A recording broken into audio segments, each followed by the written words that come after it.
Okay, so we start off with a prayer.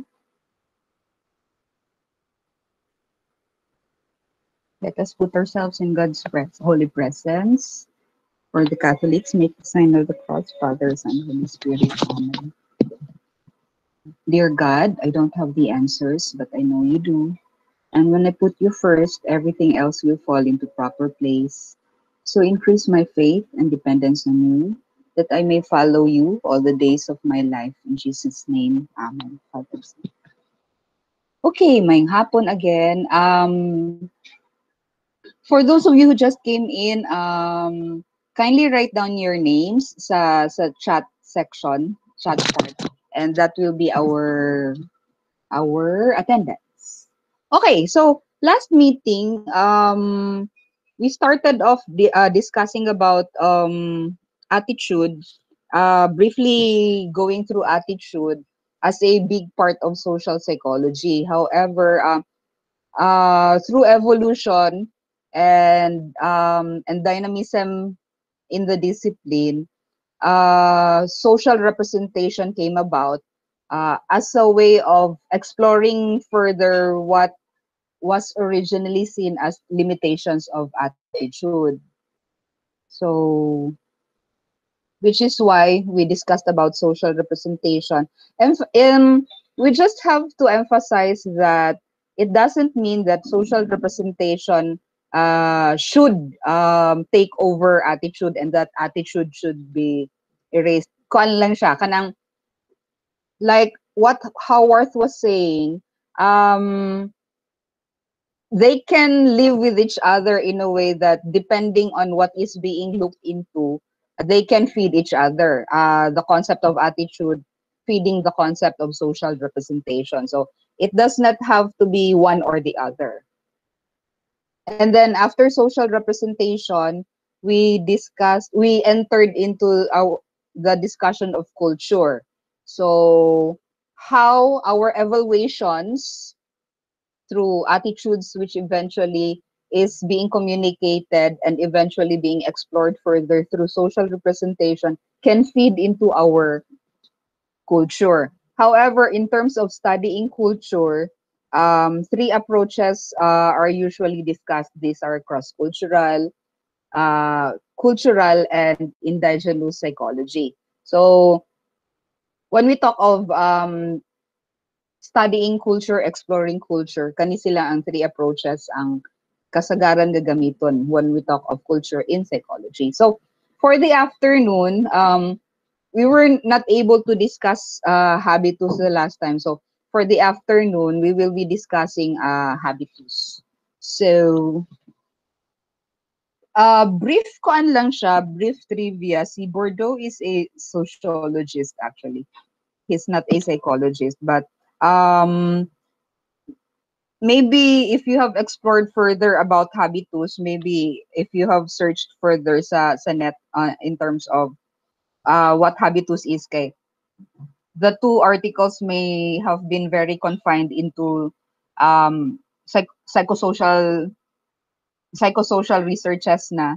Maybe if you have explored further sa habitus, you would realize na sociologist siya. Pero there are already a number of studies using the frame of habitus in psychology. In fact, one of my classmates sa PhD, he is in clinical psychology, but the frame that he looked into was koan. Uh, his topic was actually koan kining infidelity sa relationships and he used habitus. Di ba kuan kaayo murag huh? Anyway, sige padayon ta. Okay. Hmm. Alam siya, these are just some koan. These are just some situations. Then let's try to explore a little. So this really actually happened ha. So when the social wing of Limket Kai Mall opened, I really did not bother to go in that direction of the mall because I really felt that I do not belong there. What can I see there? Wala. So I kept out of the place. it was only after 2 or 3 years nga nilakaw-lakaw ko dito dapit. So murag ay mall raman day siya. Anyway, unsa kahay possible explanation ani nga nganong wala ko ni kuan? Wala ko ni adto. Anyone? Can anyone help me understand of my behavior? Nganong wala ko giadto? Ambot ma'am, ikaw may wala ni adto. Ikaw mag-tell sa amo. Anyone? La, kuan lang kanang from your perspective lang, from your existing know-how. Nano ka ha? There's no right or wrong answer to this ha. It's just a kuan kining. It's just trying to analyze why I acted that way.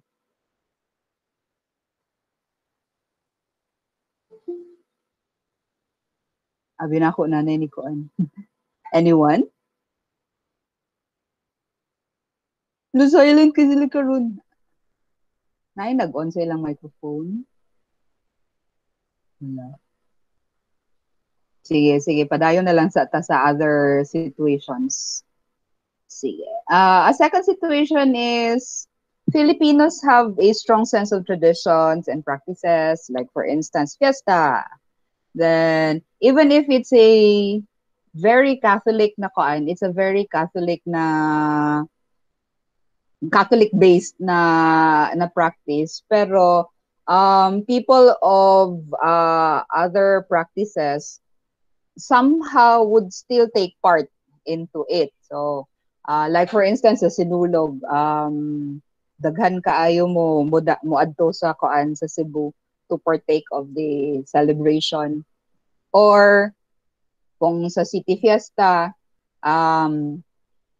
na ay mga even non-Catholics nga magkuan nga, maghanda mo or oy padto kami sa inyong fiesta. So it's a very rooted practice into our system, into our tradition. So, and even in fact, it may be very religious, pero it is also still the idea of having a day to celebrate is even translated into our local governance. Like, for instance, araw ng whichever place.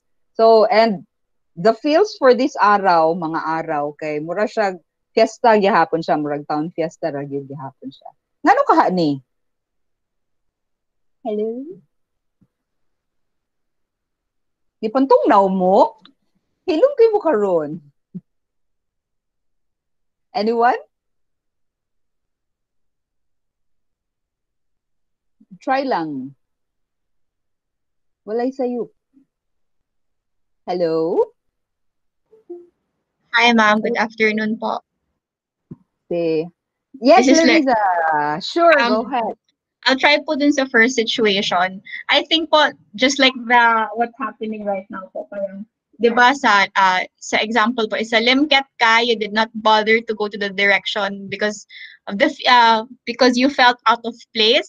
I think I can relate it po with the situation na you didn't want to go to that place kasi baka ma-out of place ka, and then this situation parang walang sumasagot sa amin because we fear na baka mali yung sagot. I can somehow relate it to that po.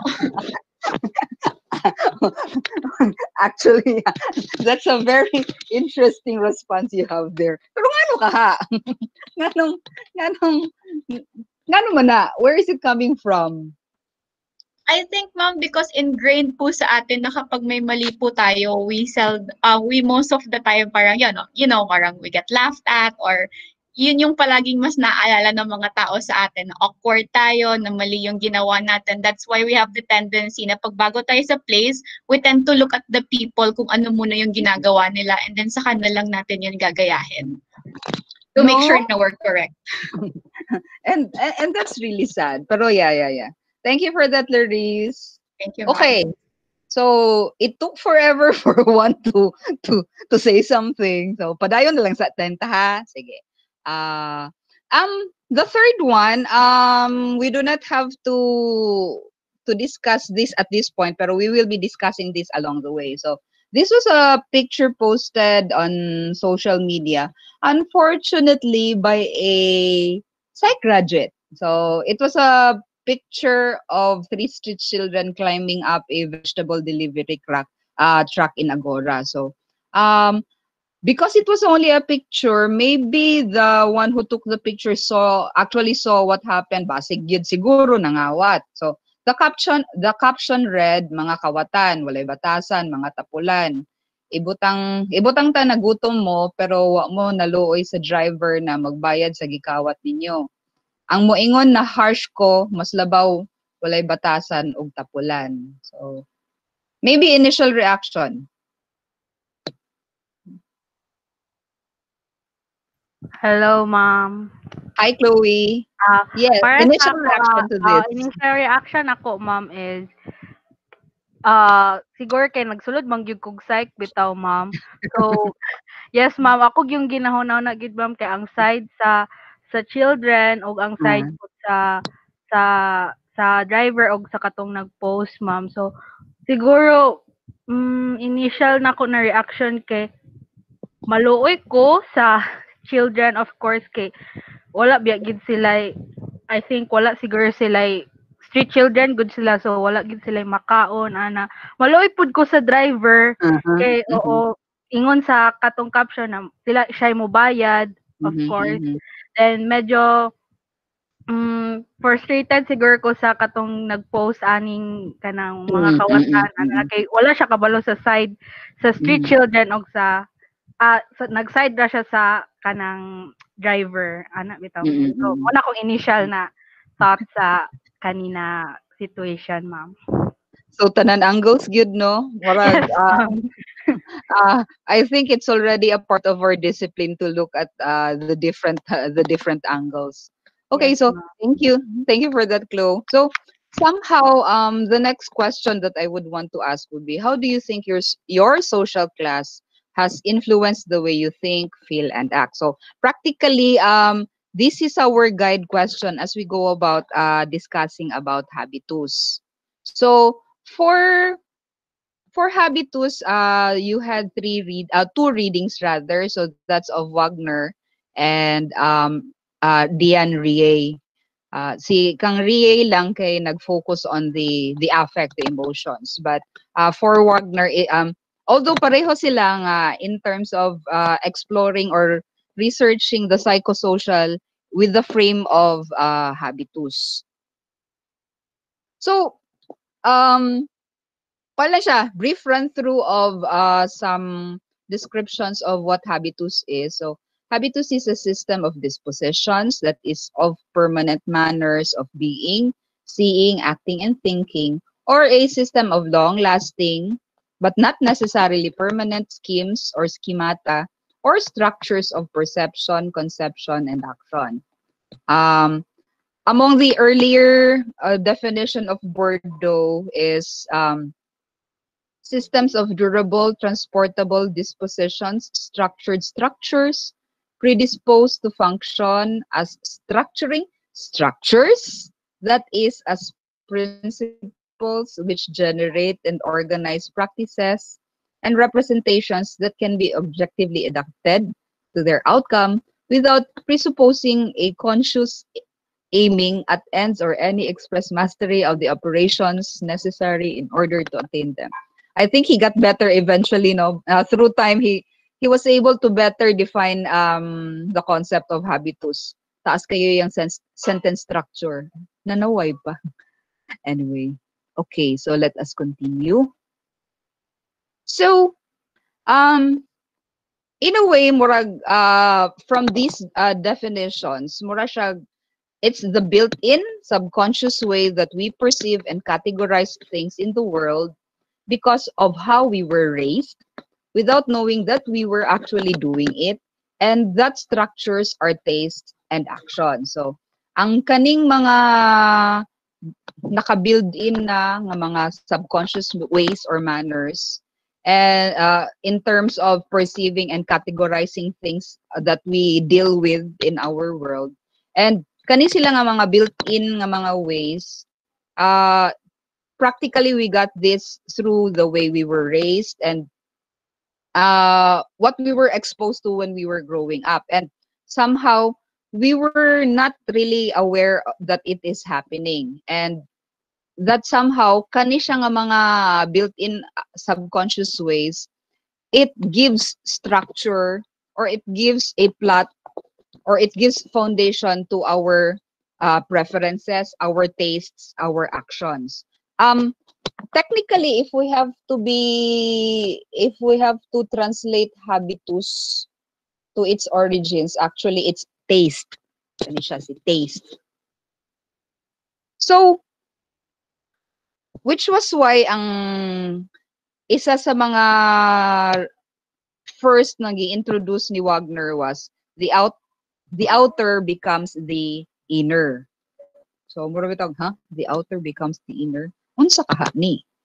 So, muna dayon ni siya. So, when we talk of the outer becoming the inner, habitus is the internalization of social structures as it aims to explore the position of the individual in the social world. So, kung unsa ning mga social structures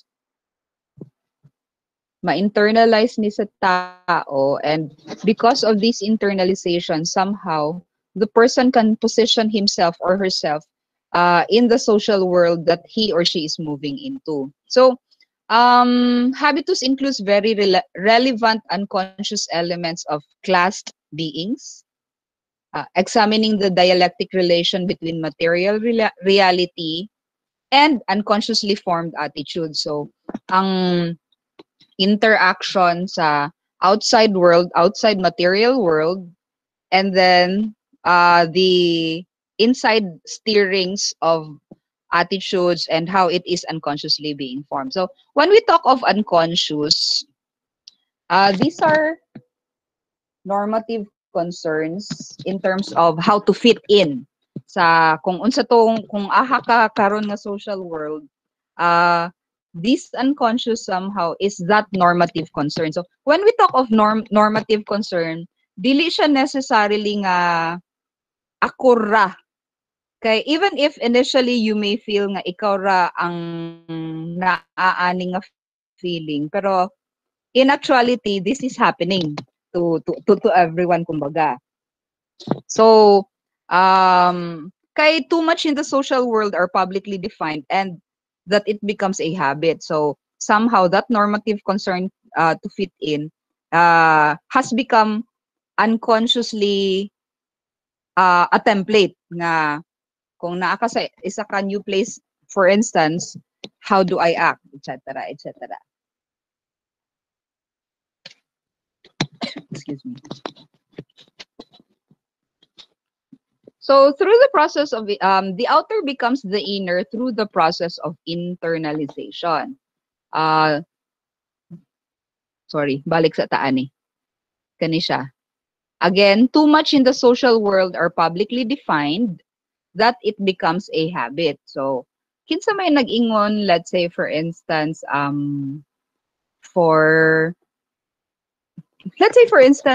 makasulod tag campus. You may not even maybe you would remember, but at this point already when you go inside the campus, it's already automatic that before you get inside before you would reach the gate, igawas na nimo imong ID or even wear it already, and then you would line up for the RFID and scan your ID, etc., etc. So eventually as you were doing this whenever you would get inside the campus and go out of the campus, it becomes a habit already. But we have to remember that a number of the things of our actions and even our habits are primarily because of the structures that we were exposed to. So when we talk of structures, it can be the physical structure, it can be an organizational structure, it can be a social structure, or anything that tends to give certain order or classification in terms of its functioning. So again, the outer becomes the inner through the process of internalization. Perception of the social world is regulated by a mental structure, and this mental structure is greatly influenced by the power structure of the social world. So somehow, this mental structure, which has been influenced by power structure, can lead to acceptance of limits and confine expectations of what one can or cannot be or cannot do. So if we were to make it murag not really formula pero kung ato siyang ikuan i-summarize, so our perception of the social world is through our mental structures, and power structure influences mental structure, and somehow because of this, because power structure influence our mental structure, there is that acceptance of limits and confine our expectations. So I think you're familiar with the glass ceiling.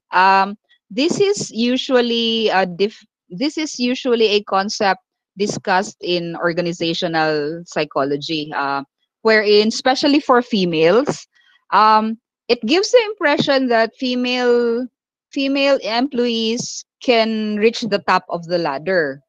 Pero as compared to male employees, there seems to be a glass ceiling that withholds females from totally reaching the top. So this glass ceiling could be so many things. It can be social structure, it can be mental structure, it can even be biases by higher ups, etc., etc.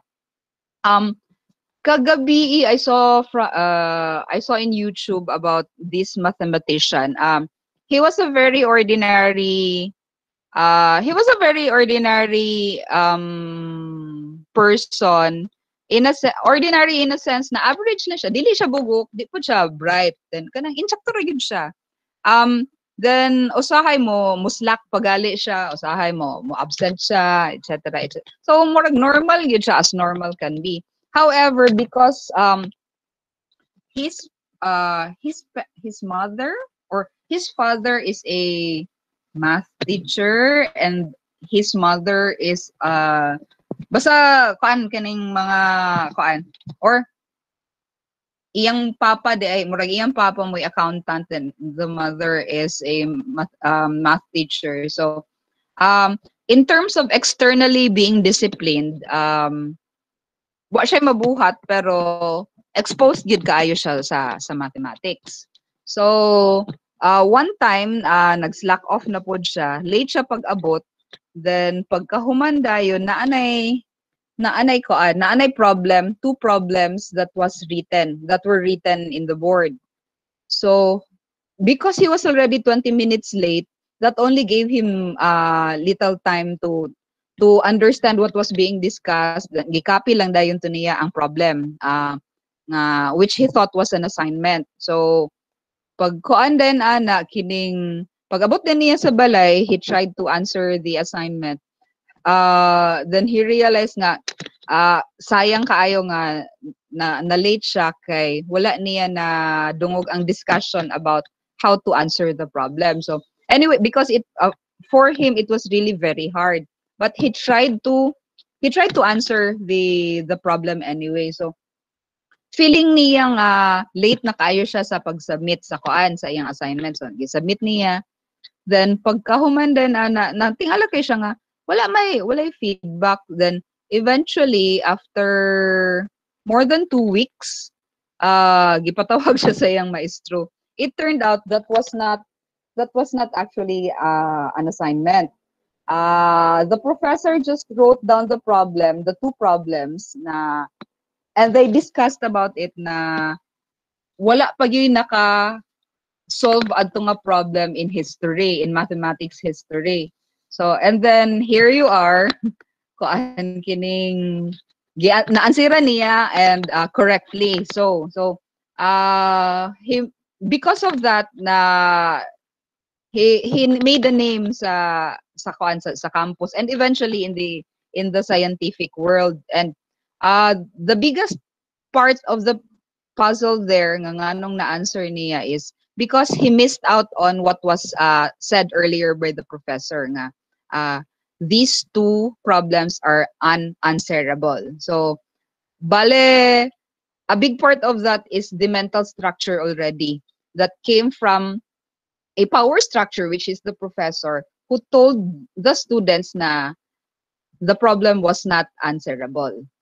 So going back, which is why kani siya nga structure, kani siya nga process rather, ang internalization can really lead us to acceptance of limits and confine our expectations of what we can do, what we cannot do, what we can be, or with what we cannot be.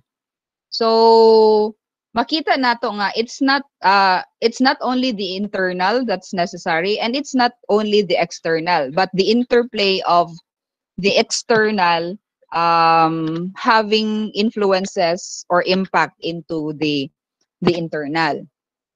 So when we talk of power, when in habitus, power is actually objective in that you can only control what you need. Mura yun na ang imong na, that's the only thing that you have control over. You cannot control what others need, what others will do, what others will not do, etc., etc. So bale ang emphasis lang yun dayon ni is ang imo ra yung makontrol primarily is what you need. So even if mayon ka nga di na ko mapugan akong gugma kanimo, I need you because I love you, etc., etc. Pero in terms of how you respond to that, how you act towards this need, you have power over that. However, in terms of power that is given is bound within a certain parameter. So let's say, for instance, elected officials or those in position pero gi-designate lang sila or appointed lang sila. So naay certain bounds ang kaning power. This can lead to lowering of expectations as well as being predicated on the person, ultimately being submissive to those who in reality would yield actual power. So let's say, for instance, kining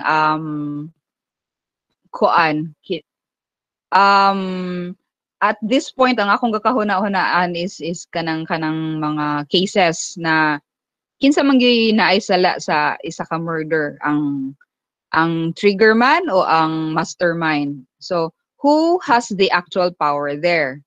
The one with the gun or the one who paid the gunman or the trigger man? So again, when power is given, there are certain limitations or there are certain parameters. So even if you are elected into a position which is very powerful, on the other hand, but once those who elected you would voice out in unison, then chances are makita nato nga ang those the people really has the power.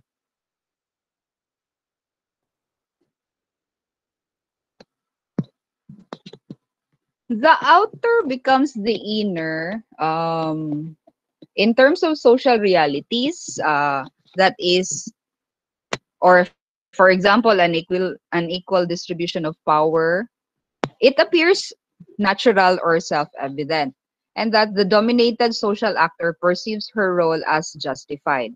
So in social realities, like for instance, an equal distribution of power, those who are dominated perceive their role as being justified. So, naka-shorts manggod ko, busa siguro gihikapan ko. So, I brought it upon myself. So, gi-justify na lang niya ang kadtong insertion of power sa iya. Or sala na ako kay nitubag pamanggod ko kang madam customer na nakasabaan na noon ko, nasinghagan na noon ko niya. And then the third one is kani sa mga farmers. Unsaon taman na ang mga middleman ra ang mupalit sa atong uma. So okay na lang na barato ang palit nila kaysa wala. So if ever you would buy segue ni siya ha. if ever you would buy produce of farmers kanang usually sa highway, kung pwede ayaw na lang mo og hangyo ha. Kay kuan na gyud na siya kining it's usually the middleman who gets the bigger cut. So if they would sell their own produce, it's usually mura gyud in taon na ilang kita. So di na lang nato hangyoon. The embodiment of objective laws results in individuals adjusting their expectations to their chances. Again, because of the existence of objective laws, ang kada isa sa ato, we adjust our expectation of how we would fit into these laws. So we define ourselves with how objective order defines us. We define ourselves with how the objective order defines us. Which is why muna dayon ni siya.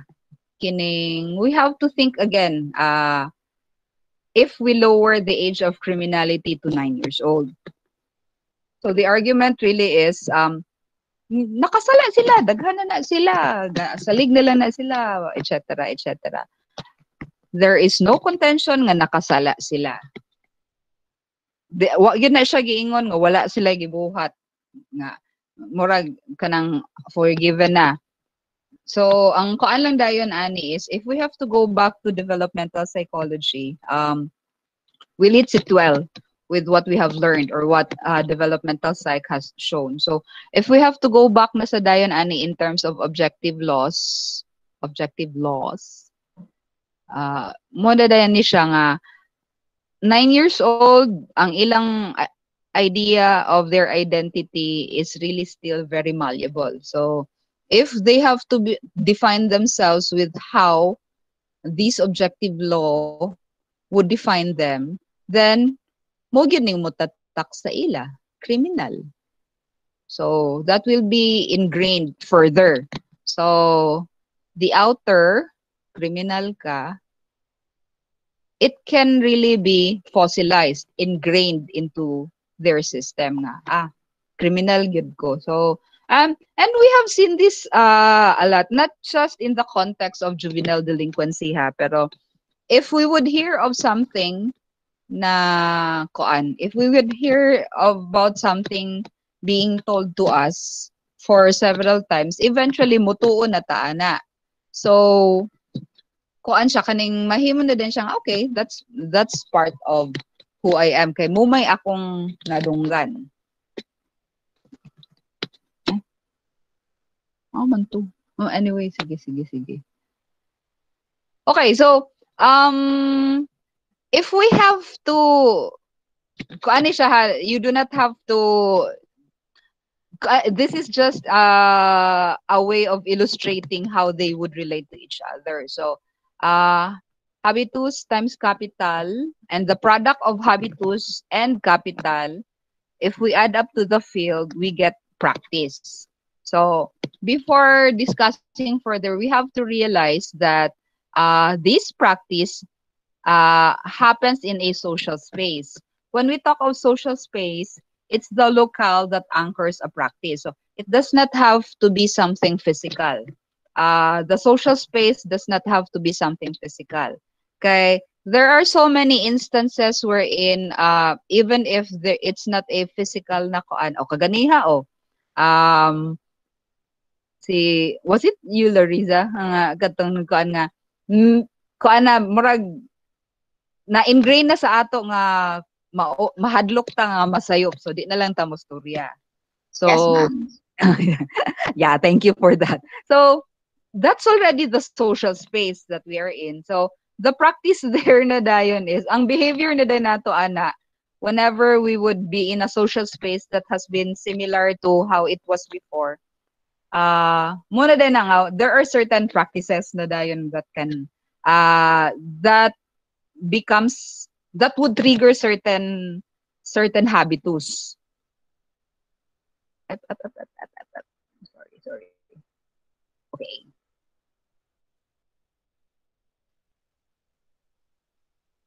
So before pakuanta ha, we look into the product or the outcome first. So when we talk of practice, these are actions that are usually performed with the unconscious in mind. So again, when we talk of unconscious in the context of habitus, is this is the normative concerns that we have in terms of how to fit in. And practice is more collective compared to behavior. Okay, si behavior can be something individualized, but when we talk of practice, it's not hard to find na other people do the same, perform the same actions given the same social space that you're in. And the practice creates certain structures. And given that actions can become fossilized or practiced. So, kung muna siyang nahitabo initially, the more often you would do the actions in order to fit in, it can become a structure, it can become a schema, and it can become fossilized. So, mas permi na siya. Mura bitaw siya kining.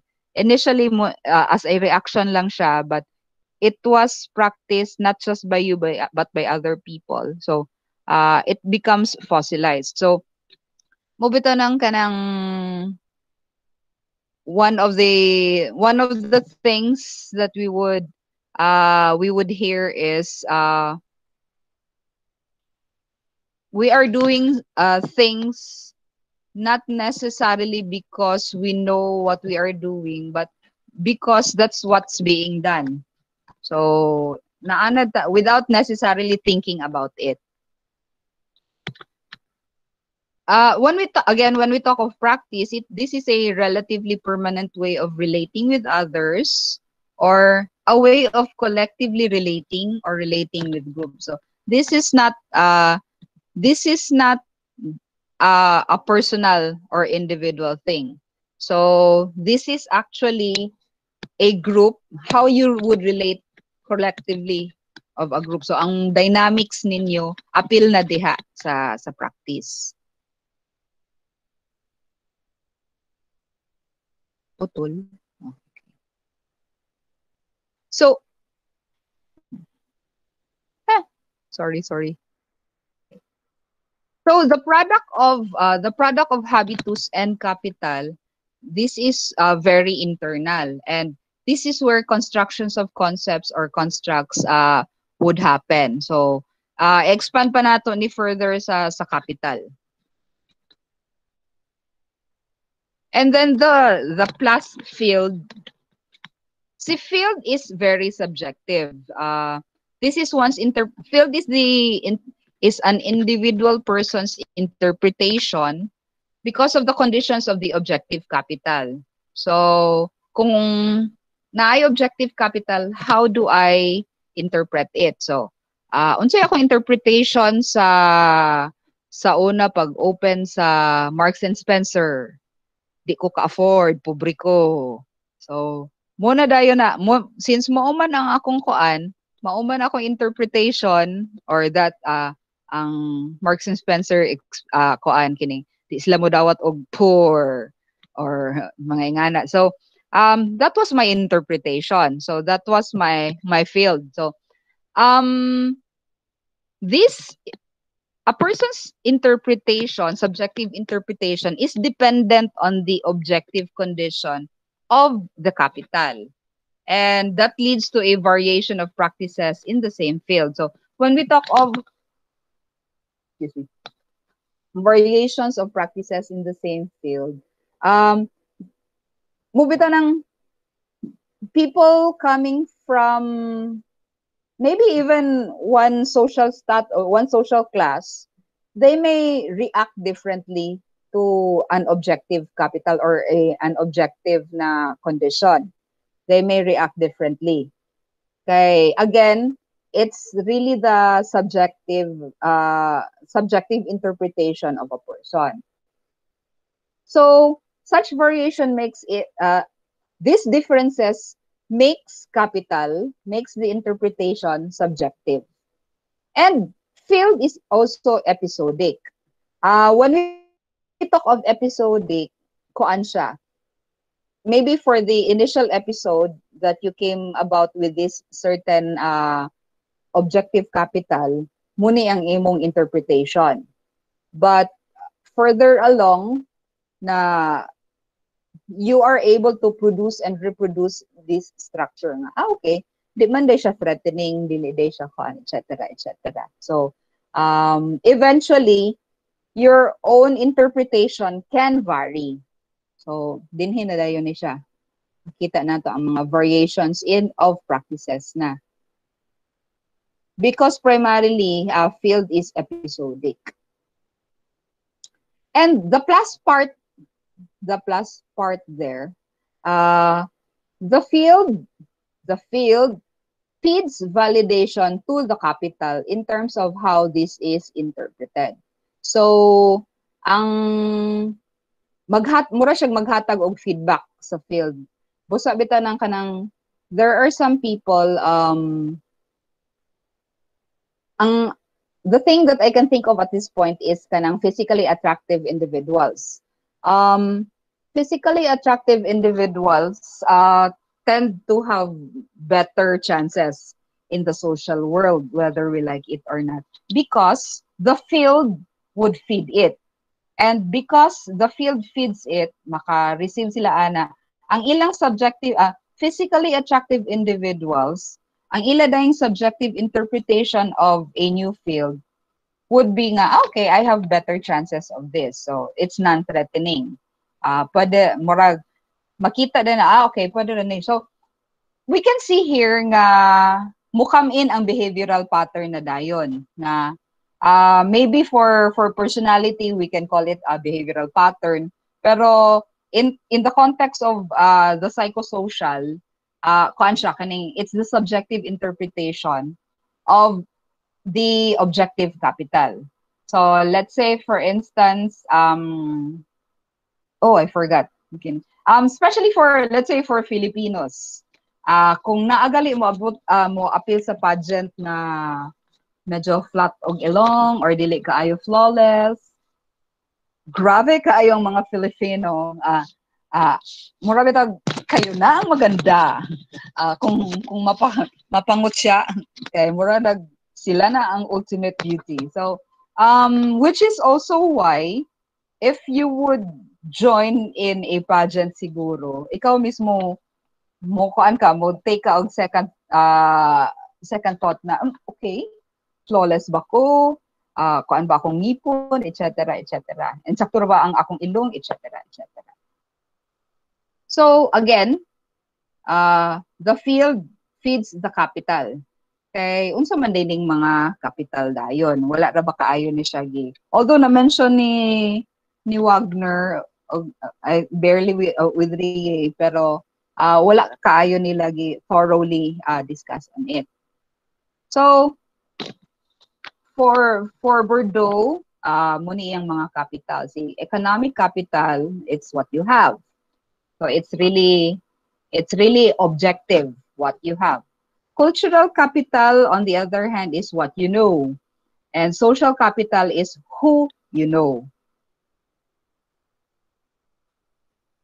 So, in terms of economic capital, there's no need to discuss because it's really what you have.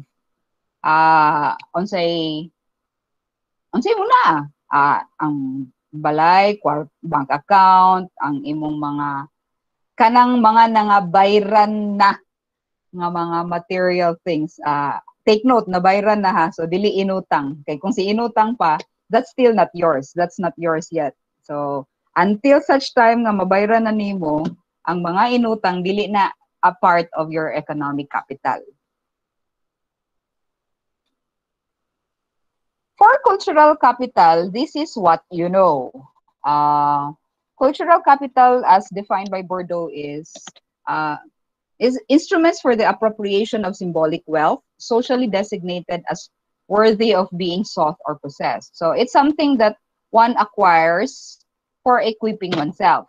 And this is reproduced by economic capital. So, unsa maning cultural capital na ma-reproduce man sa economic capital. So it's knowledge, education, and skills which give social advantages, higher status in society, and this is passed down by parents to their children, and passed down by schools to their students, and passed down by social groups to their members. So other forms of cultural capital are educational capital, so educational credentials and experiences, social background or our socialization, which includes knowledge and skills from parents or groups, cultural tastes, cultural, na ko na-edit, so cultural tastes themselves, yes. So, ang mubitaw na yung kaning, ang uyap, ang ginamos, ang bulad, kung ano na siya, mo ng taste sa mga pobre, ang mga caviar, mga kung mo nang sa mga rich, etc., etc. Then, food and our practices around food consumptions. So these are some forms of cultural capital. So as you can see, kadang there are instances wherein our food says a lot of our food choices would say a lot about our capital also, which was why with the onset of vlogging and foreigners coming into the Philippines and vlogging about our culture, I said din mo ma-realize na okay, I thought this was something nga murag no other people would like, kay murag ko ano ni siya kaning lowly ra kaayo ni ang akong tangkong, etc., etc. Pero how they would describe it is something okay, pwede din siya. So that was my own habitus at work there. So as you can see, cultural capital can be a powerful capital in terms of beefing up power.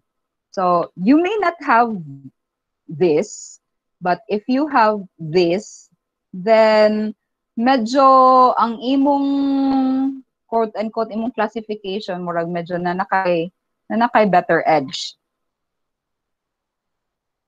And then social capital is the who you know. So the aggregate of the actual or potential resources which are linked to possession of a durable network of more or less institutionalized relationships of mutual acquaintances and recognition, or in other words, membership in a group, which provides each of its members with the backing of the collectively owned capital that is more of a credential which entitles them to credit in the various sense of the word. So if we have to disaggregate this, mura siya possession of a network of relationships, bale, your membership into these networks, which provides each of its members with a credential. So your social capital could be your family, your social class, the school you're in, the political party you're in, etc., etc. So basically, it's a durable network of more or less institutionalized relationships of mutual acquaintances and recognition. So this is not naturally given, but has to be acquired for the purpose of establishing usable networks. So see, if you have noticed,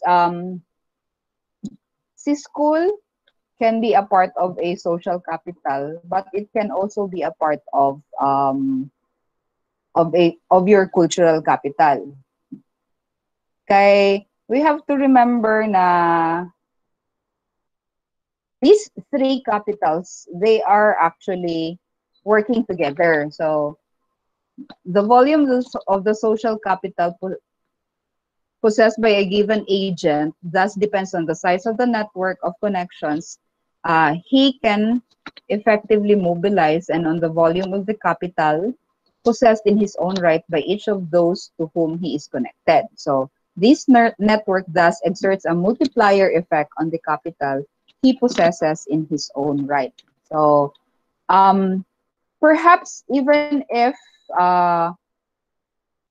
wala ka, minimal or limited ang imong economic capital, but for maybe not necessarily passed down by your parents, pero what are maybe for because the person is really intelligent, so munang the person was able to go to good schools. So there is an element of prestigious school passing down this certain cultural capital to the student na even if wala siya economic, limited ang iyang economic capital, pero because the person is there, so chances are nakakuha siya ani na step up, na level up ang iyang cultural capital. So ang iyang classification na dayon ani is murag medyo a little higher. And because of the cultural capital this poor student was exposed to, chances are na better ang iyang network. Na better ang iyang network through sa iyang social capital, iyang mga classmates ang kuan. So when I first went to Ateneo de Manila for my masters in so long ago,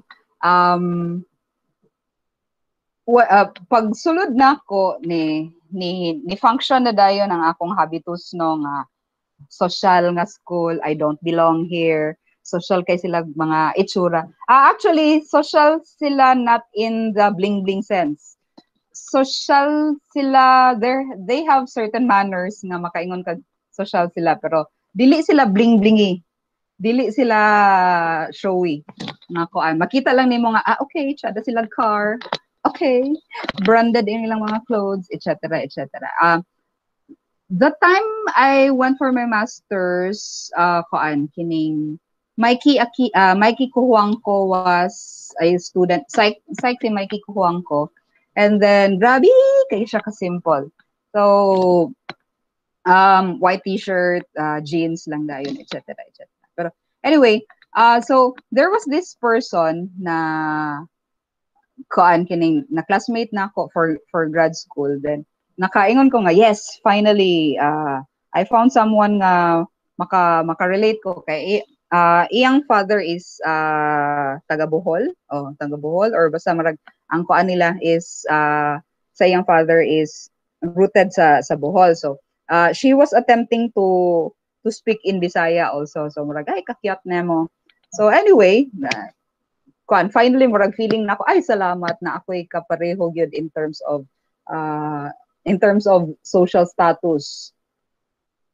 One time, pag kuan din ana kay siya nga, sige kuan kining kuan ta kining sige dinner ta sa amo, sige ako sure.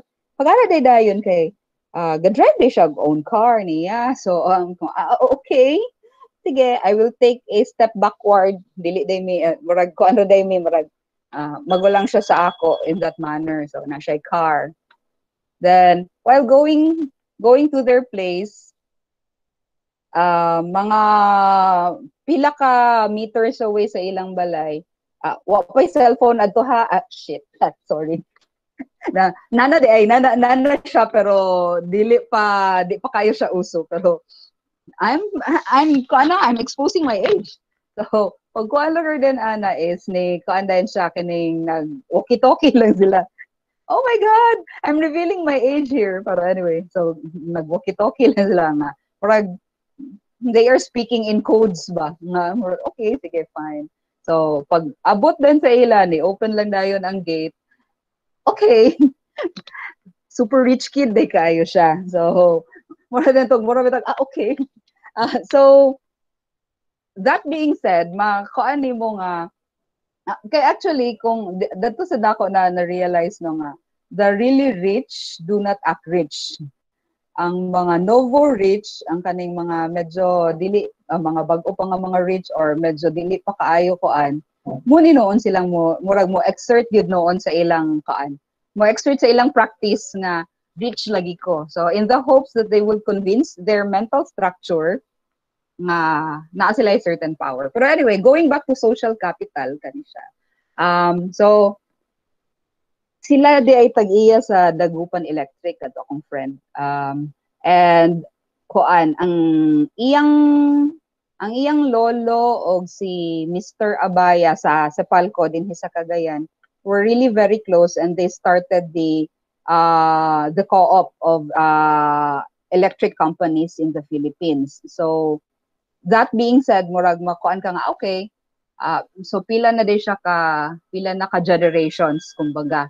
So pag kuan din ana kay wala gid siya nga, ang mura-mura ito, binili ko sa Tiangge, sa Italy. Murag, okay, fine, Tiangge, sa Italy. So, papamanggay ko nakaadto og anyway. So, anyway, during Sendong, pag kuan din adto is na pagkabalaan dayon niyang devastated ang Cagayan. The morning after, nakurat kaayo ang neighborhood kay naay taga Sipalco nga nangita sa ako. So pag kuan na kay kung okay gi-check lugar mi, then pagka kuan din adto the next day na dan supposedly cut sa ang power, pero a day after, bale murag less than 2 days after Sendong, ang kadtong dili devastated kay nga mga balay dinhi sa among neighborhood, nabalik na ang kuryente. So sa Mabini Street lang yun siya. Ang other streets wala pa. So ang kato dahing mga curious kaayo nga no, in fact ang mga resident din sa Mabini murag nang natay kuryente ang uban wala. Pero so when I was able to contact my friend, ngayon ko nga, ikaw ba yun? So she was very apologetic, then true enough siya ang kuan. Pero anyway, whether I like it or not, whether I would evaluate it as positive or negative, that's how social capital can function in our, whether we like it or not, in our practice, in our field even. So, muna siyang mga diha. So, wait ha.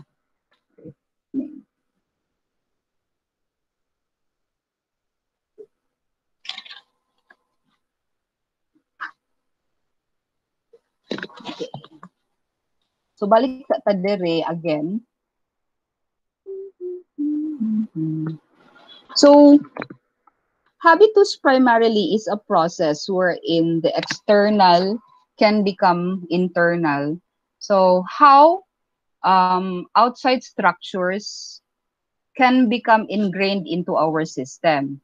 And along with this internalization of structures, it functions along with the capital.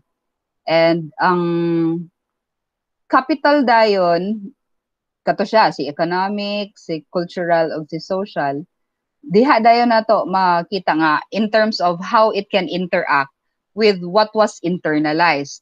And the product of this is working in a social space, and eventually the interaction, the interplay of these concepts can lead to certain practice, to a practice. Muna dayon ni siyang kining, it's already a bigger internalization of an external structures that you are in. So, which is why in terms of the kana mga kuan na dayon, mga gender roles na dayon, or kuan nga ang dalagang Pilipina mahinhin, mahiyain, etc. etc. So expected na dayon na it is already an unspoken expectation nga dapat kuan kung magstorya ani lang, dili dako ba or dili mangagda sa laki, or dapat naka-skirt, dili mag short. So there are a list of so many things na dayon nga what you can and you cannot do. When in fact, if we have to look into it, who is stopping you? So diha na dan mo come in si glass ceiling, because that's where power already comes in. Again, the power can be something very external. It can also be in terms of the expectations that's been given. And of course, power is something, the only power nga imong makontrol is sa what you need. Sa katong discuss dayon. So, when we talk of the interplay of the capitals in terms of our practice, makita dayon nato siya how it functions in terms of social issues or social problems or concerns that comes out from our interaction with a group of people. So we go back to this na dayon. The three street children climbing up a vegetable truck, etc., etc. So si Chloe ba to? Was it you, Chloe, who answered this? Pero ang katong there was a perspective in sa street children and sa driver and sa even the one who posted it. So, but it's a very good thing that we are somehow we are seeing that aspect na basic kuan gyud masabtansad nato ang status sa mga bata. So that's the general idea of trying to analyze a social situation. We try to look into where they are coming from. So for sure gyud wala gyud na sa cultural capital sa mga koan. Wala gyud na sa social capital sa mga street children ang koan kining fine manners or right conduct because they were not exposed to this. What are the chances that they were able to go to school?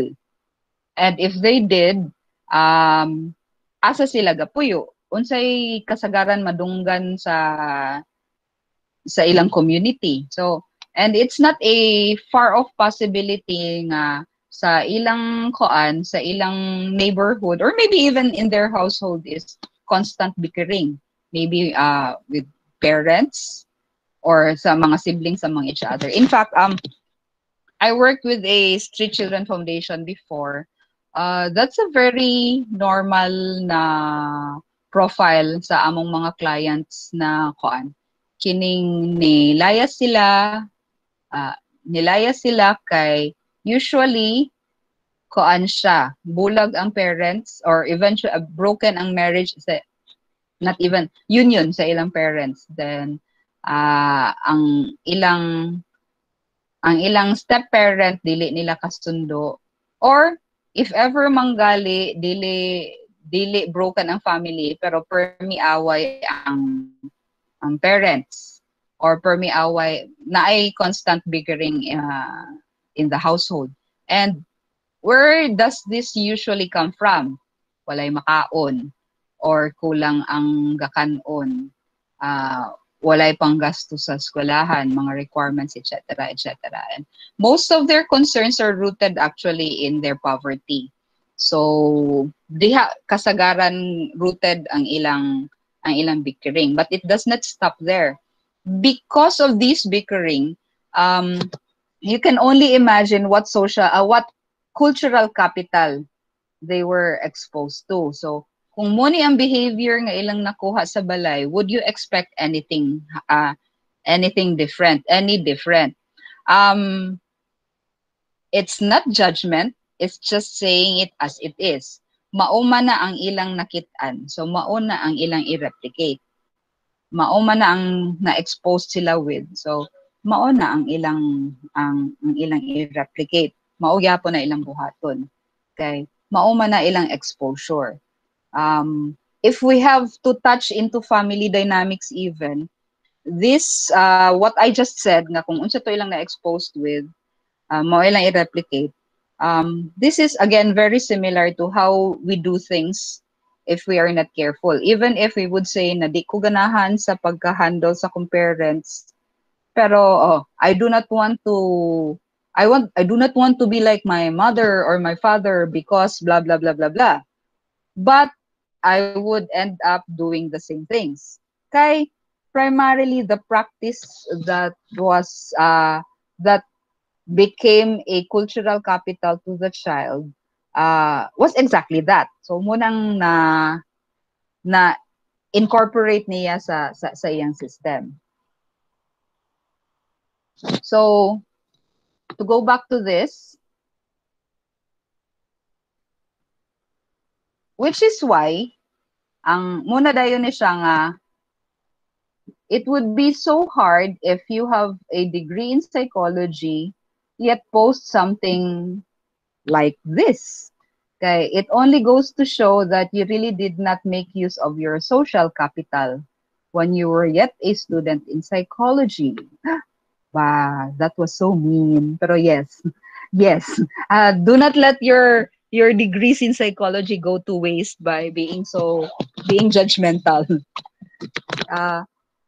Bubitaw nang kanang mo kuandan nga dili mo ingon nga di ko kasabot nimo kay di ko kasabot nga ano imo nang gabuhaton or makig-away because of this and that. Primarily because we are exposed to different capitals, and these capitals have been integrated into the systems, which created differences in habitus, individual habitus, and somehow we carry this into different fields, eventually becoming practices. Anyway, maaga tayo ngayon. Questions? Wait, last. It is. It's the last slide. Questions? Or maybe there are some things that you would share. Confusions? Clarifications? And all the Sean.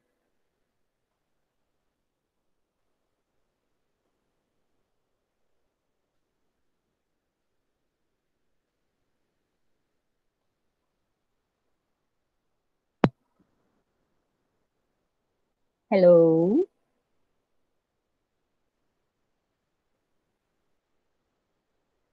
Hello? Uy, pangutana. Grabe. Hello, ma'am. Yes. Hi, Kim. Yes, ma'am. Good afternoon. Ma'am, I have Hi. some clarification about Sure. habitus. So, could there be an instance, ma'am, that your habitus, your internalized habitus, would be in conflict, and what could be the possibilities? Kuan siya kay unlike when we talk of habitus manggod, this is already a system. So dili bitaw siya kanang it's not just one part, like for instance attitude. Si attitude manggod kay singular evaluation nimo towards something. So when we talk of habitus, this is already a part of a system na which has been created kumbaga which was fed into because of these capitals. So murag in terms of conflicting, dili siguro conflicting no, pero more on kuan siguro there was a part there sa under I think ba to katong reproduce siya reproduction narana si under the field. So the fields that we are in are considered episodic in that maybe if it's your first time na mo come into a new space ka your reactions or your actions would primarily be based from your habitus and your capital. So if I were a poor student going into a what I perceive as a very social nga situation, chances are moingon ko di ta ani kay basig ikuanta kining basig i-look down ta so I'll know my place. Kumbaga I'll know my place. So mo dayon ang kuan lang silent lang dili makipaghalubilo etc. etc. But the longer you would stay in that maybe a second episode you would have in that field would be na ay nakig-interact nimo. So you have reproduced the your interaction in that field. So somehow there are already changes. So Mm. di siya necessarily conflicting, but more of the dynamism. More like there will be changes along the way.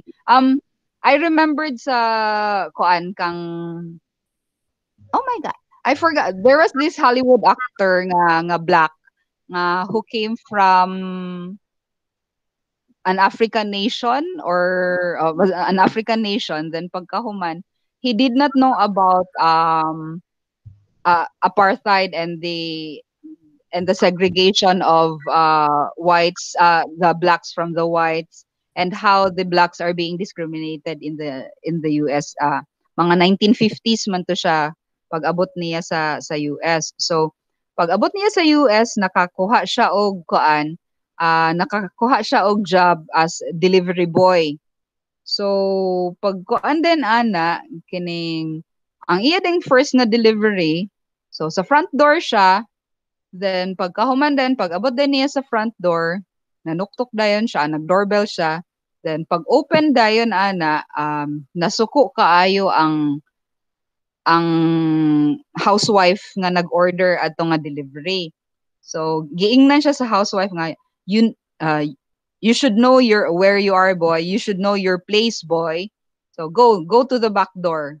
So mutang nga tingala kay siya. So pero anyway, yan ang gyapon gi-follow. And it was only when he asked about what was that all about na grabe day kaayo. So the ang kuan din adto is he was actually thankful nga he did not know.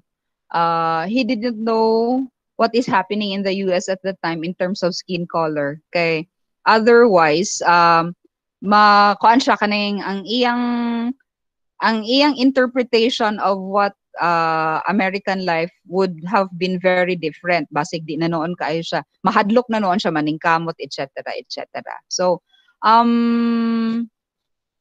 again, maybe not really conflicting, but there will be changes or reproductions in your habitus. Thank Yes, you, ma'am. Kiki. Thank you, ma'am. Naklaro ba siya? Yes, Na-clarify ba? yes, ma'am. Okay, thank you. Thank you, ma'am. So, again, technically, habitus is a theory. So much like social representation, positioning theory, habitus is a theory in a sense that it can be a framework in terms of how we can try to analyze social issues or whatever is happening. And as a framework for understanding or analyzing situations, mo lang to iyang ihimay-himay lang to niya asa ni gagikan how how di karabaw how how the externals has become a part of the internal and eventually became practice. So and then the external sa capital, how it became a part of the internal and how it is feeding back into the external. So in some ways, there is an essence. If people would, there's an essence of symbiosis. Nakaihatag, nasad kay ma-receive, nasad kay maahatag. Questions, clarifications, example. Hello, ma'am. Hi, si Ah, kinsa ka? Sunday ni Hi, ma'am. Sunday. Hi, Ah, San. Yes, San. Ano, ma'am, kanang I was actually reading katong 3 articles which was Mm. given, and then one of the articles kay medyo nachungkagi jud ko og sabot, ma'am. So, Chungkagi gyud. Kinsa si Wagner or and then si kay Rihe? Bordeaux, Oh, so nag-search ko og kanang kuan ah, niya, ma'am, kanang something related sa iya. ah. And like you've said, he is not a psychologist but Ah, a sociologist. And Oo. then ang nakuan sa nako ma'am katong sa example nimo for katong social, Ah, um, is it is it an example of kanang Marxism? kindly Kanang define economic Marxism daw. struggles? Okay. That's a very interesting question. Actually, yes. Excuse me. Kay kuan man gud siya kana bitang how the interplay of the external structure becoming a part of the internal structure. So in some ways kay sociology man gud ang iyang background. So dili ra gyud siya kuan. Dili ra gyud siya, which part of Marxism would you want to take on ba? Ang kuan. Sorry. Nakuan ko ma'am kay katong sa example nimo kaganiya ka about atong social na I don't belong there, I'm out of place. So, Ah. kuan siya, ni kuan sa akong mind nga dili kaya to siya under sa Marxism. Kuan siguro ang siguro be ma-define nato siya nga parallel sila. Ang Marxism lang kay very very socio-political, whereas si Habitus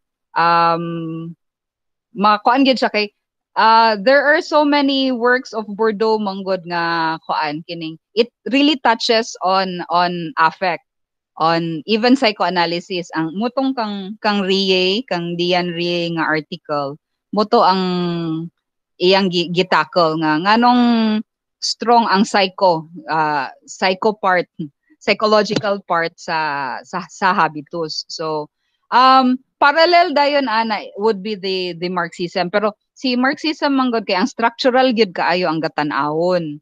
So ra kaayo siya ni explore further into the psyche.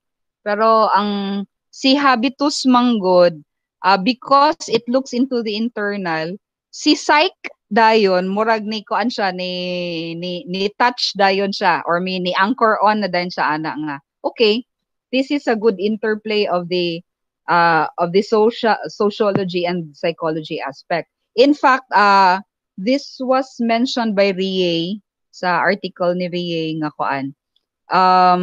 Si Bourdieu mismo, he really wanted that psych and sociology would explore their partnerships in terms of looking into situations, into understanding situations kay kuan. Mas richer ang atong makita. This is in context of the psychosocial ha.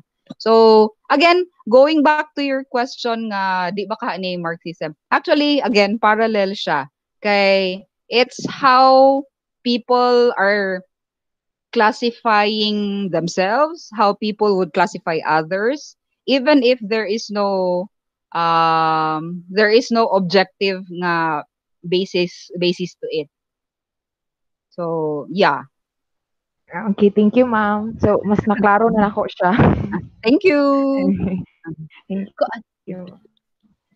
Again, for habitus kay kuan manggod ang pinaka kuan gyud niya no, ang pinaka basic precept gyud niya is internalizing the external. So how the things around us can become a part of our function as a person, eventually as a people. So nganong mubita nang kanang we can see here how culture is being created. Na why is it na koan kining why is it na it took 300 years, why is it that it took us 300 years to shake off the Spaniards? Primarily because we have been very welcoming to foreigners. We have a very good trading practices with the Chinese, with the Malays, with the Indonesians, etc., etc. So that when the Spaniards came in, we were very hospitable to the extent na muna din to. We know what happened for more than 300 years. So they were with us, pero it took us 300 years to look for our voice because the power structure that Spain the power structure that Spain has imposed on our psyche, on us rather, was not just external, or and because of this constant exposure, na internalize nato.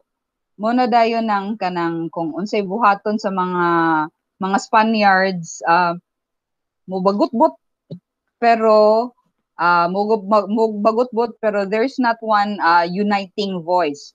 So which is also why makita nato na karon nga ang epekto ana, this is already a part of our cultural capital, unfortunately, nga a very big part of our psyche is we are passive aggressive. Passive aggressive in a sense that we see what's wrong, but we do not say it out loud. Okay. Number one, we are fearful perhaps for the repercussions, or someone else would do it.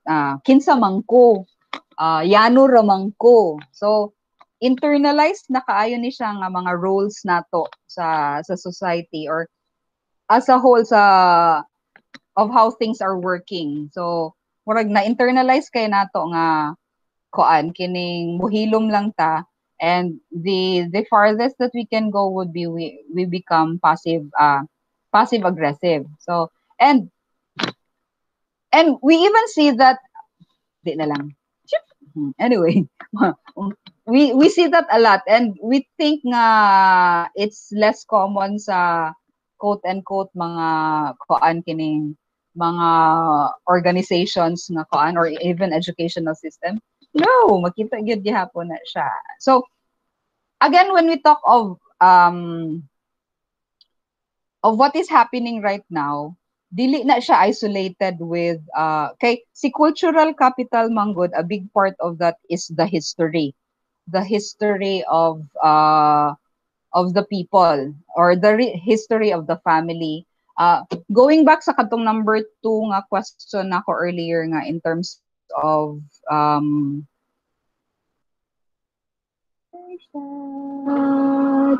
katong anong sa atong tradition, kani Filipinos have a strong sense of tradition and practices.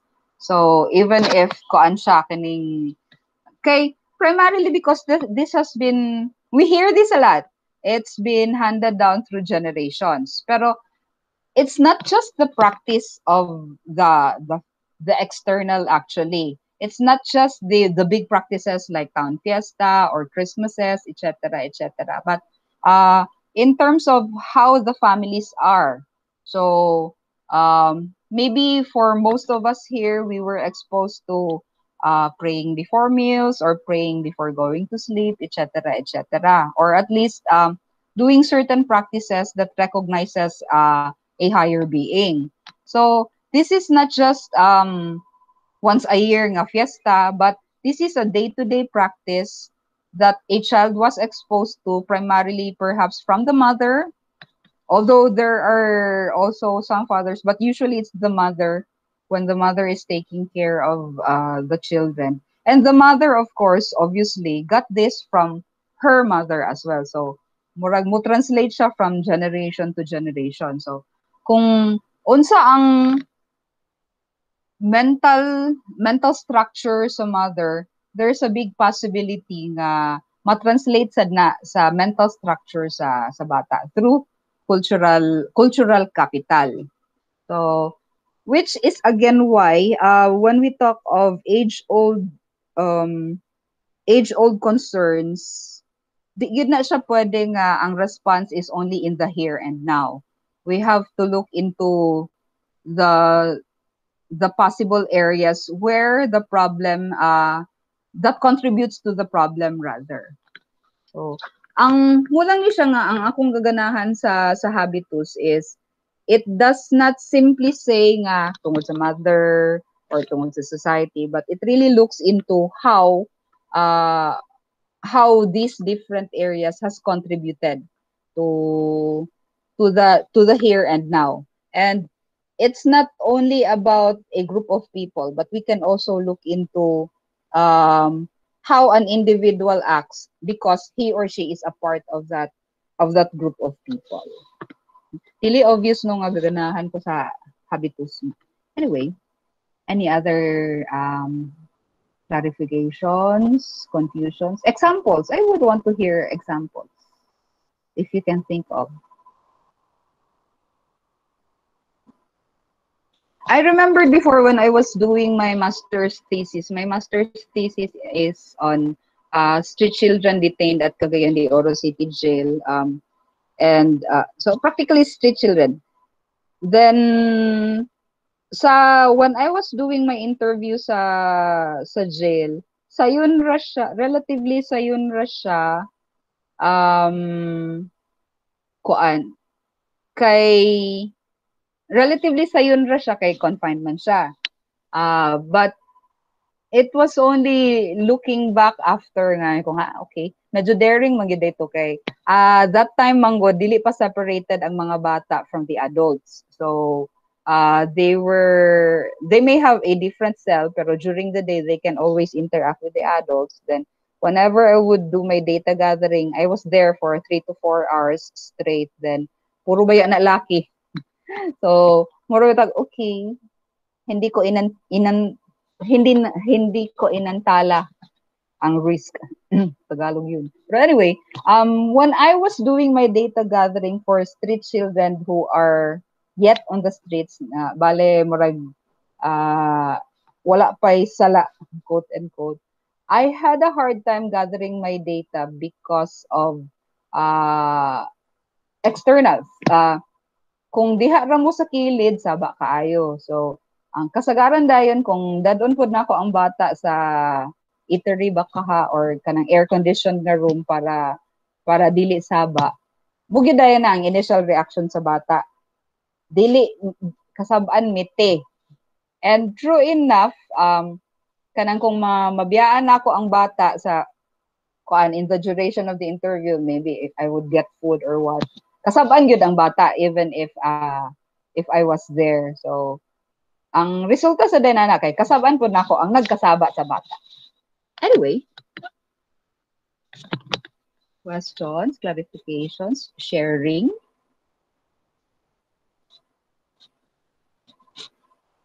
Sharing.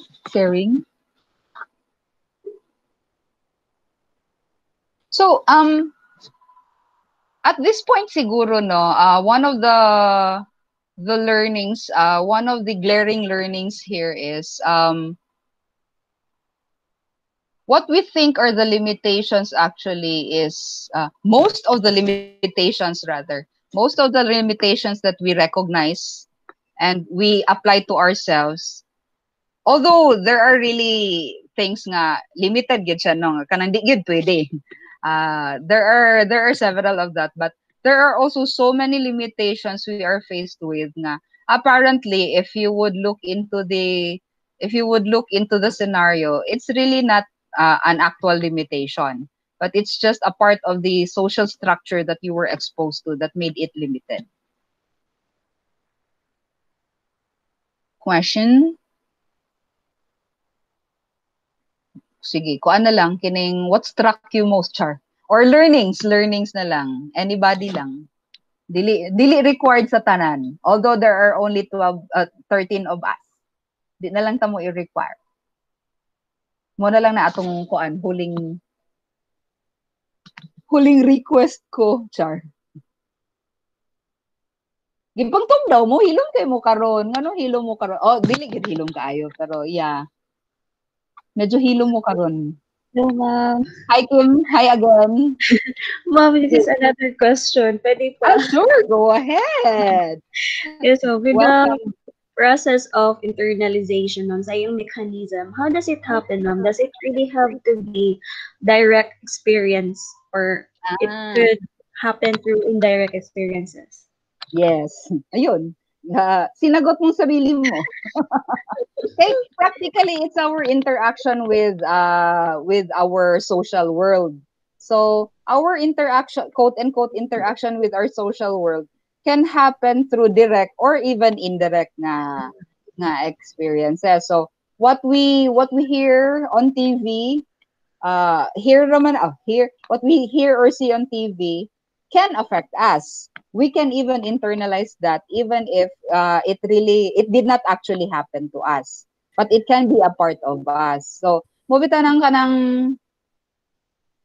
I know I had some fears before nga murag ingana gihapon ba, pero only to realize nga okay, unfounded man day siya murag tungod lang dito sa TV or what. So kana siya. So it can be either. Thank you, ma'am. Thank you. Pwede pa kayo magpangutana. Or even learnings, kung unsa inyong mga takeaway. Questions or takeaway? Last na lang yun ang takeaway.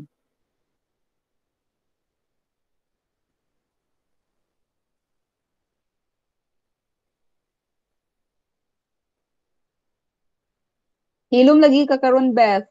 Hilom ka karon ho pala, nag-roll call. Isa walang usual nga makuan.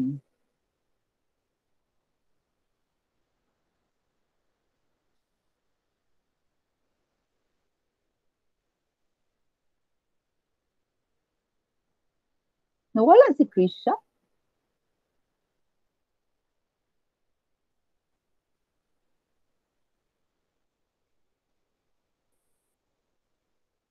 One last na lang. Hiluman ninyo karon. Uy, don't be shy. Kuan mo? Na-intimidate mo sa topic? Or na-intimidate mo sa readings? Kaya murag medyo sakit sa ilong? Don't be. We can make it friendly.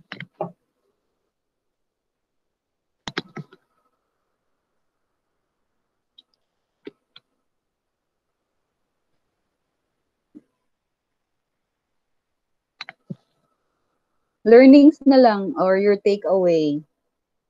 Anyone or any two.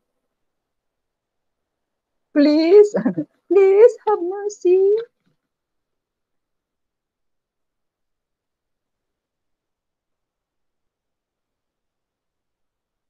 Five more joined.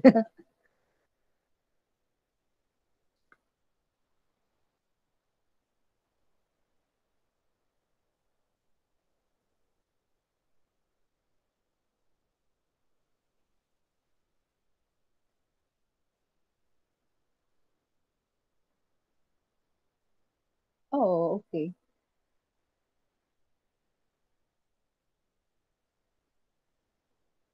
Hello? Are we still online?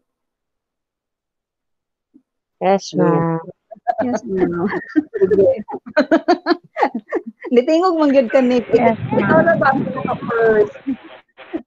Any learnings or kuan na lang takeaway for the from the discussion?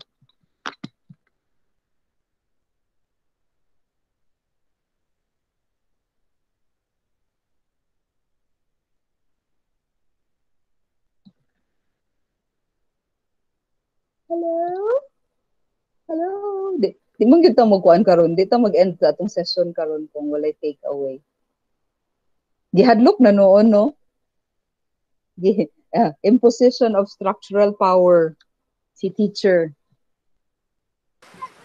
Hello, Look, ma'am. Beth. Hi, Beth. Sorry, ma'am. Hinay kaya akong signal. Clear akong tingog. Oh, yes. Yes. You are heard Ah. clearly. Kanang, there in the Agoy, na-choppy na ka. ano, Beth, gaka-choppy ka. hello, ma'am. Yun. O, sige. Better. Okay. So, kanang, I was thinking while reading the article, although kanang maulaw kay kong storya, ma'am, kay I think ang akong understanding kay grabe ka. Grabe ka, kanang galisod jud ko og sabot sa article. But I tried my best. Pero katong yes. katong kang board bitaw nga habitus, ma'am, nga di Ah. ba kanang sa in relation man siya sa ato ang environment. So what if we will be introduced in a new environment po with a new culture and tradition? Similar ba na siya, ma'am, sa murag culture shock? Oh, yes. So That's similar sila. not really similar, but it is it can be a part of. Hello? Am I Yes, lost? ma'am, I'm Yun. Okay, okay, listening. okay. So, murag ni nawala man gud sa kalit. Okay, so not really similar with, but it's a part of nga kay it's already becoming a part of the internalization. It's a part of rather the internalization process. So kay excuse me. Kay ang internalization process manggod if we have to go back sa katong sa field sa social space niya we are able to reproduce whatever it is that was internalized in that social space or in that field. So if it is your first time in that culture, so obviously ma-culture shock yun ka. So ang kay daghan man kaayo influx of new culture, new everything yun kaayo siya, 'di ba? So pag kuan din ana is but as you further go along na ma-exposed ka sa kuan sa ani nga culture, imo siyang there will be changes along the way nga there will be changes in terms of how you would whatever it is that you are going to internalize. So because this is something new before karon nga second time na nako siya na kuan nga okay it's not so bad di ay or okay ingani di ay ni siya. So you are again habitus is not a singular static nga situation or event. It is a process. So murag mabutang nato siya nga continued process siya of things. So again, it is a framework in terms of understanding what is happening. Kumbaga. So yes, that's a part of So, it. okay. So, is that what Bourdieu meant about divided, ma'am? Divided? Ato Divided siya clef. divided. Divided clef. Kay kuan manggod kining the way we would take in situations and structures, it can create classifications. So kay makita na ko pananglitan moadto ko og eskwelahan. Pag adto nako sa eskwelahan makita nako nga hala ka gwapo kayo iyang bag pero nganong dili man ingana akong bag.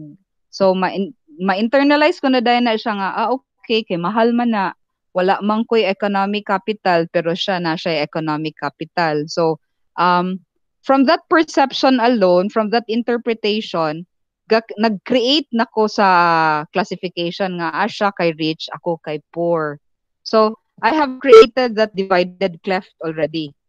So kuan siya kining again gi-internalize kumbaga, gi-internalize nako ang kaning division Okay. sa murag social class namo. So can I use this, ma'am, lugar to answer your question? At first, dita, ma'am, katong social nga part Sige sa go. Limket Kai. Go ahead. Like inana, so dili siya murag part lugar sa imuhang murag social representation or sa imuhang naandan. And Yes. then dadto man is something new and dili mao ang imuhang naandan. So mura siya naa lugar conflict ba siya, ma'am, or kanang nagbangga lugar ang kanang klase sa environment? Kuan siya, not necessarily conflict siguro, pero I have not found myself how to fit into the situation. Okay, let's say for instance, I am new in a school. Sige, I'll just say this as a kuan kining hypothetical na lang yun siya to all freshmen. Nga tanan gyud freshman mga pamangyud na siya pero it doesn't necessarily mean nga there is a conflicting idea. it's a possibility but not necessarily. Okay? It could be nga lahi lang gyud siya. So dili siya sa ilang naandan. So kay wala pa nila na look into ang ilang self in that social space kumbaga. So ang isa sa efforts dayon is how we would fit in among the goals of internalization is for us to recognize how we can move about in terms of the social space that we are in. So we are in constant we constantly classify so that we can become comfortable in terms of how to fit in or how to move about in a social situation.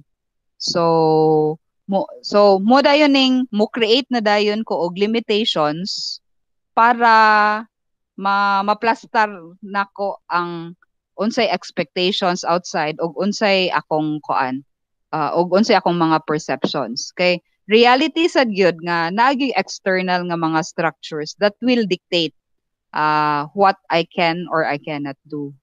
Mubita nang kanang that's a very habitus thing kanang ingnon ta nga know your place. Know your place. So mura ta okay. Kuan kay siya kanang balay murag imposition of power. Know your place. Did that? Okay, ma'am. Thank you. Did that? Thank you. Yes, ma'am. Thank you. Learnings. Any learnings or takeaway? Or any more confusion?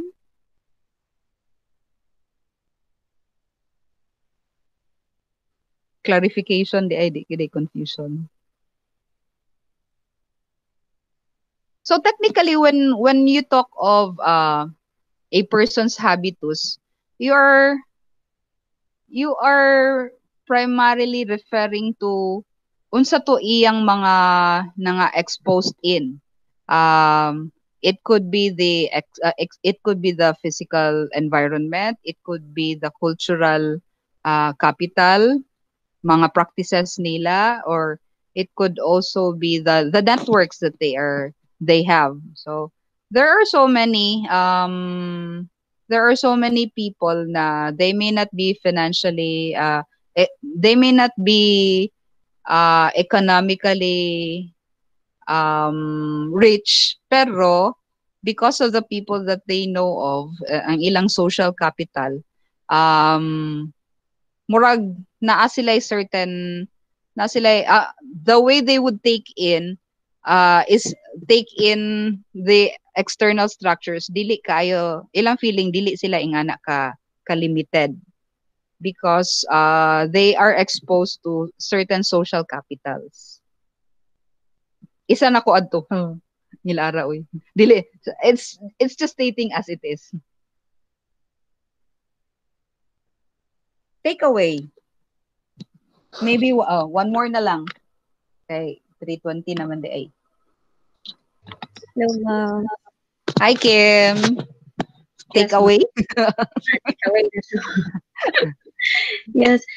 For me, ma'am, I found habitus as interesting, although it appears vague and complex, but it's actually applicable towards various frameworks as it bridges gaps and fills blind spots bitaw, ma'am, for certain causes, ma'am.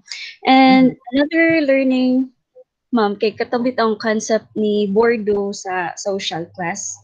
So the role of knowing the social space is, for me, another important learning because it appears to me, ma'am, that these spaces do not really exist to create gaps between group members, but they actually gives rise to cohesiveness by gathering similar sentiments from those who are cohabiting that particular social space. And eventually, although they are mabutang siya nga usa siya ka group, but it actually brings forth potent group identity na dayon, ma'am.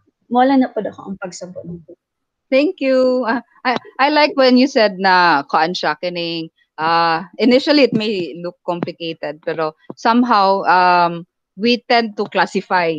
Pero And then sometimes when we classify, ang tendency dayon ana is better me, pangit mo. Murag kuan siya kanang there is already a sort of gap or uh, unequalness there. Pero in actuality, kuan lang siya.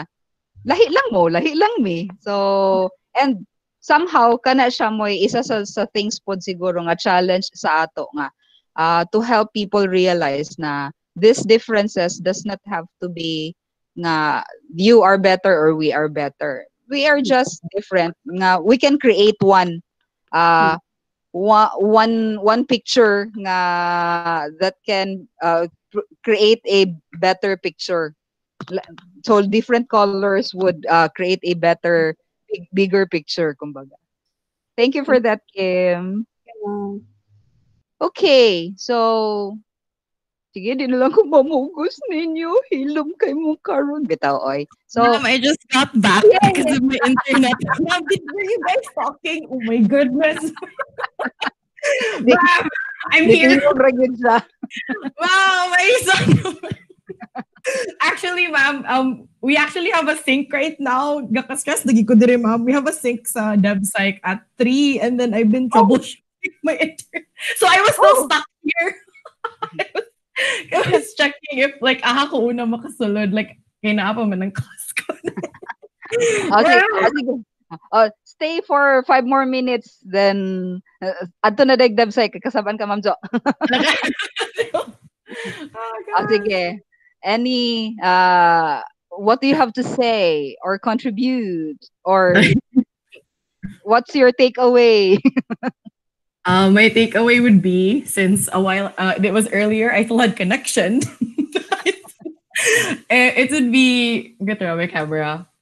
It would be the habitus. So prior to this, I have read about Bordeaux before, but it was very, it was just ano lang, just an article you happen to cross through, and then oh, this is interesting. I wanna read more about this. So wait, sorry, ma'am. Sorry, trying to fix the internet. I'm lost. Sorry. It would be okay. For me, what I really, really like about Bordeaux is how he attempts to bridge the gap between sociology and psychology. That's what I notice. Because his critique at times even sounds kind of deterministic. So I tried to understand that reading. Ano siguro, his framework was really to bridge the social structure divide, which I'm very Marxism and all that, and to challenge like the inner and outer, to challenge the divide between the inner and outer, which is like the individual and the social, the environment. So I really appreciate that about Bordeaux. Yeah, I did have an idea of that already beforehand, but reading this and how it was one of the readings, the reading report, it was the critique on like how the perspective of Bordeaux can actually be a reminder of the blind spots in research in psychology. So that was a new perspective for me because I did not read anything. So Bordeaux to me was just Bordeaux. It wasn't in relation to psychology. So I guess it's how social class actually has a very big contribution with how we do research. So we should always factor it in. So yeah, that would be my takeaway. That we should always factor in social class because it exists and it's really a given in society. Thank you for that. I really appreciate that. Okay. If there is one thing Monggod, usahay when we factor in quote unquote when we factor in social class into a psychological nga case, let's say, the usually it just ends in the recognition, but it's not really explored further. Pero with the frame of habitus, pwede ra siya the things that we will learn from habitus in terms of, let's say, kana lagi siya, kaning economic or social class. The things that we will learn using Bordeaux's frame or habitus, maka-contribute kay siya sa ato sa pag better understand nga nganong ingani ang person, nganong ingana. So, and mas ma-better ang atong understanding sa kung unsa ni nga case na dayon. So, and I'm glad that imo nang mauna ang imong gikuan, gi-take away. Mm-mm. Yeah, okay. So, thank you. Any more? Ma'am, can I step out now? Because I have to move. Can I go to go. the like, I'm gonna say goodbye ahead. Okay. Go. Kasaban kang Ma'am Jo. Lagi. Ala, naka-record pa yun, no? Anyway, so, if there are, kuan na lang, just in case, there may be some things na maulaw mo, shy mo magkuan, email na lang, or i-messenger na lang para dili tang mo ma-hold. Okay, so, again, kuan lang siya, reminder lang siguro just in case, wala pa mo nakasulat sa inyong names sa chat for attendance. Kindly write your names lang ha sa chat. And if there are no more takeaways or questions, kuan sa B, camera sa B, kay mag-picture sa ako B. Mag-picture na lang, ana na lang. Di man mumutingog, char. Nanload ko, no? Before we'll go, mag-picturean ta sa mo. Yan. Okay. Si Lamara, yun, okay. Okay, there. Anong kamot man na, Nick?